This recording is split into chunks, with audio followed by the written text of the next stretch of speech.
Nesse vídeo eu vou tratar com vocês a respeito do Ibovespa e a respeito da expectativa de queda de juros para esta reunião do Copom, tratar também a respeito do dólar.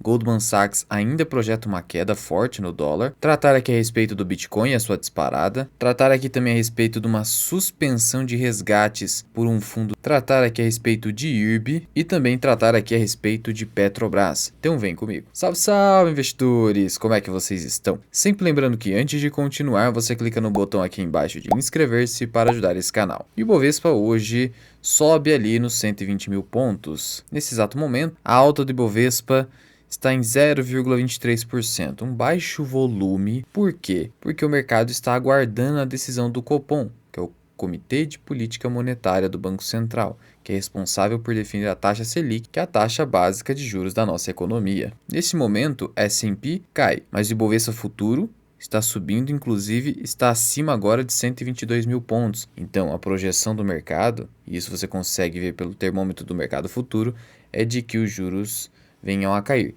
Mas engana-se quem pensa que os juros irão cair já nessa reunião de hoje da super quarta. Veja, teremos mais uma reunião nos dias 1º e 2 de agosto. E será nessa reunião que efetivamente poderá ocorrer uma nova queda. O Copom, para esta reunião de hoje, provavelmente vai seguir a postura do Fed de manutenção da Fed Funds Rate e aqui no caso do Brasil da Selic. 95% dos gestores e players do mercado já estariam esperando uma manutenção da taxa Selic. Então não espere o corte agora, muito embora o governo esteja clamando por corte na Selic já nesta reunião. Portanto, isso já é algo esperado pelo mercado. Então dificilmente vai haver alguma volatilidade no Ibovespa. Pode haver? Pode até haver, mas será bem pequena.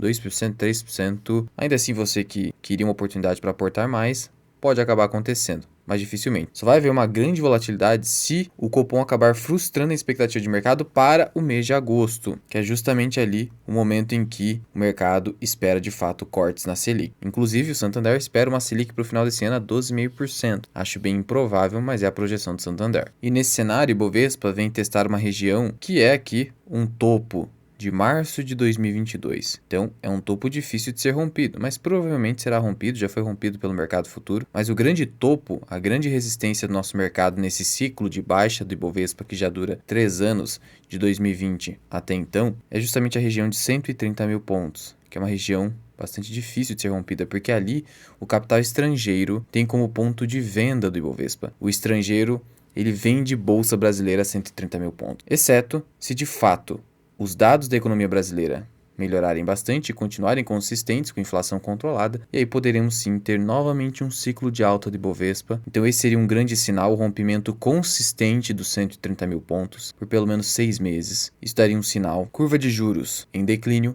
inflação controlada, o dólar em queda. Goldman Sachs projeta dólar a 4,40, que seria o nível pré-pandemia, inclusive. O preço justo do dólar seria de 4,50, segundo o indicador do Big Mac, que é trazido ali na revista britânica The Economist. Então há sinalizações aí também de maior queda para o dólar, mas quase ninguém consegue cravar o dólar. Quem tenta cravar o dólar geralmente erra feio. E essa alta no Ibovespa com essa queda no dólar, uma projeção de ainda mais queda, decorre do fluxo estrangeiro.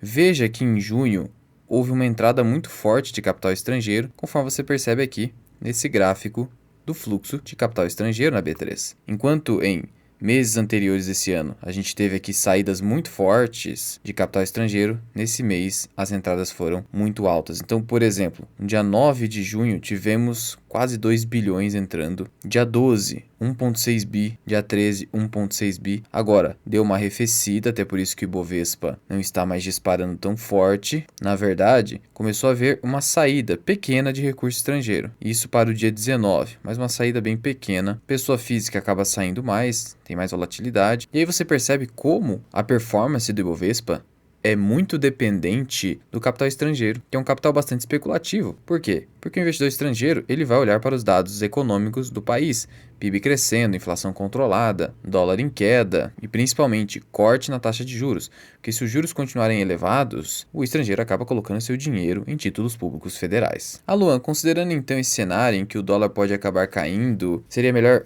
esperar para investir no exterior? Eu prefiro não, até porque, como eu já disse para vocês, tentar cravar o fundo do dólar é uma tarefa inútil e impossível, de tal modo que compete ao investidor, se ele quer se proteger do risco Brasil, ainda que parcialmente, aportar mensalmente e isso vai diluindo o preço do dólar. É claro que é preferível aportar com um dólar com mais queda, mas se você faz aportes mensais, você vai aproveitar tanto o dólar na alta quanto o dólar na maior das baixas, montando um preço médio. Então não se preocupe tanto com isso, senão você vai incorrer em sardinhagens. Em relação ao Bitcoin, ele acabou disparando 10%. Nesse momento, o Bitcoin futuro tem uma alta de 7%, voltando para os 30 mil dólares. E essa alta é especulativa, assim como a grande queda que ocorreu recentemente em razão de a SEC estar processando a Coinbase e a Binance. Essa alta simplesmente decorre do fato de que grandes players estão apoiando o Bitcoin. Apoio, por exemplo, do Fidelity, que é uma enorme gestora de fundos. A gente também viu a BlackRock querendo lançar o seu ETF. Então,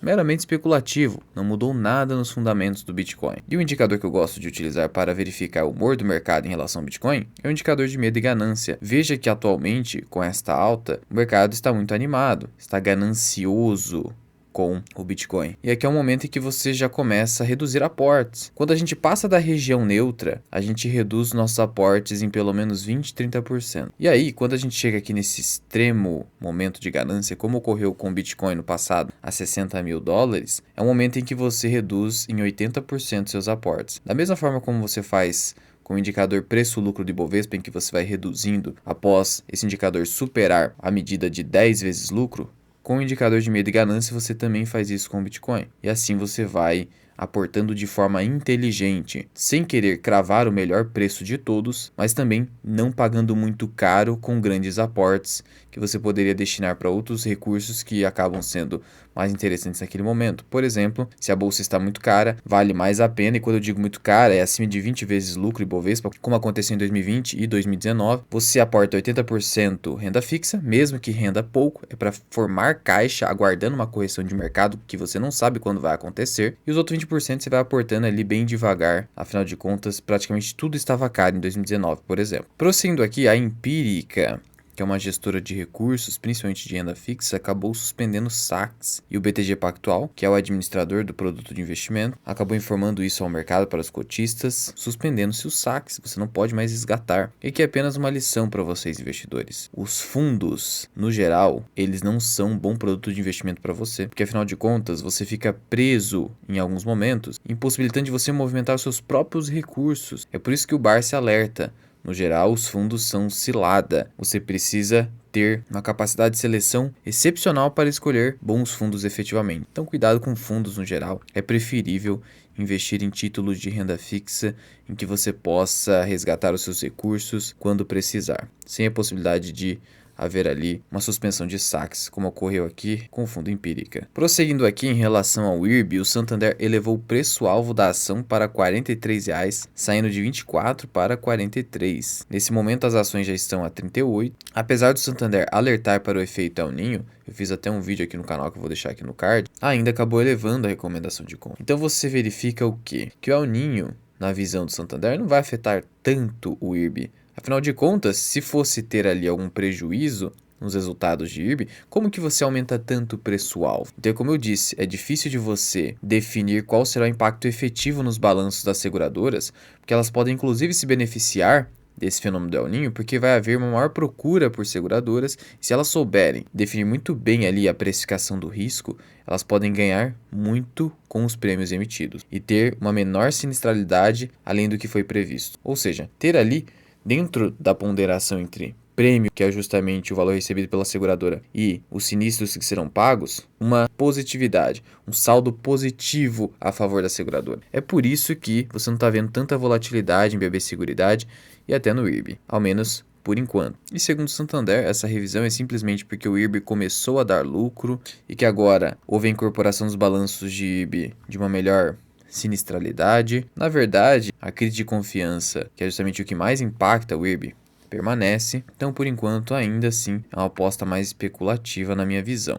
Não é recomendação. Prosseguindo aqui com Petrobras, o Santander e Goldman Sachs, eles elevaram a ação para compra, mesmo a ação tendo puxado Ibovespa nesse ano, porque vocês viram que Vale, acabou decrescendo, Vale negociando abaixo dos R$ 70 e Petrobras acabou subindo bastante, mais de 30% no ano. Então o Ibovespa subiu apesar da queda de Vale. Uma eventual distorção aí, já que Vale representa 20% do Ibovespa. Ali no Santander, o preço-alvo da ADR saiu de $13,50 para $19. Do Goldman Sachs saiu de $11 para $18. Se você pegar aqui $18,10 a uma cotação média do dólar de 4,50, você poderia ter então Petrobras a R$ 81 de preço-alvo. Realmente uma loucura. Eles entendem que a Petrobras pode continuar pagando dividendos elevadíssimos de 40%, que o fluxo de caixa livre para o acionista não será afetado pela nova política de dividendos. Ainda há uma indefinição a respeito do CAPEX, que poderia sim afetar os dividendos, poderia atingir o fluxo de caixa livre da companhia. Então ainda há uma indefinição do CAPEX, e justamente aqui é outro ponto de atenção que me faz exigir hoje um prêmio de risco maior em Petrobras. Até porque olha o que está dizendo o governo, que é o gestor da Petrobras. Petrobras não deve distribuir dividendos excessivos como se fosse o Papai Noel. A Casa Civil entende que a Petrobras tem que investir mais para gerar empregos, se fortalecer e continuar sendo uma empresa de energia. Ou seja, em novembro, o plano de investimentos da Petrobras provavelmente vai ensejar menores e menores dividendos, algo que o mercado já esperava, até mesmo com a própria eleição do Lula. Então não pode, na minha visão, Santander e Goldman Sachs simplesmente ignorar esses fatores e colocarem ali um preço-alvo absurdo nas ADRs de Petrobras. Óbvio que com essa recomendação, as ações acabaram subindo, é o que está segurando o Ibovespa hoje. Vale continua caindo e toda essa queda em Vale, isso para a minha carteira acaba sendo uma oportunidade de compra. O IRB também sobe com as recomendações. E Petrobras agora nos R$ 31. Eu que tenho 1.000 ações da empresa, prefiro simplesmente extrair os dividendos da Petrobras, aplicar em outras ações e ir reduzindo meu risco em razão da nova política de preços, que é bastante complexa, bem indeterminada.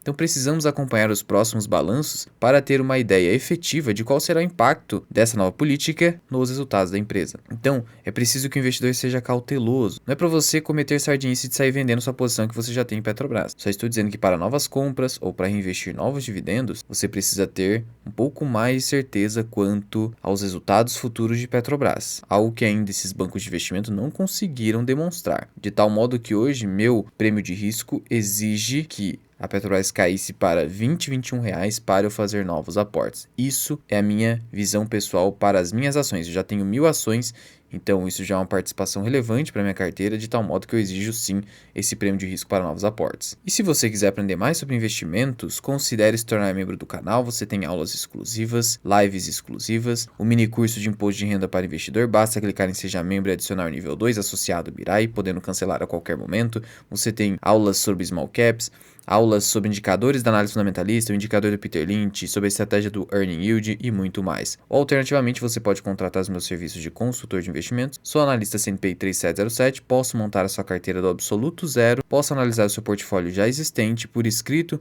ou por reunião individual comigo, via Google Meet por 1 hora, ou até mesmo acompanhar o seu portfólio, um serviço de gestão patrimonial. Para entrar em contato comigo, basta enviar uma mensagem via Instagram, que eu deixo aqui embaixo, ou consta aqui da própria home do meu canal, ou via WhatsApp Business, que fica aqui na descrição e no primeiro comentário fixado. Mas já vai deixando aqui nos comentários o que você pensa a respeito dessa recomendação com alto preço-alvo de Petrobras. Você tem comprado ações de Petrobras nesse momento? O que você tem feito? Conta aqui para o Mirai. Muito obrigado por ter ficado comigo até aqui. Eu sou o Luan, esse que é o canal Mirai Invest. Até o próximo vídeo. Fui.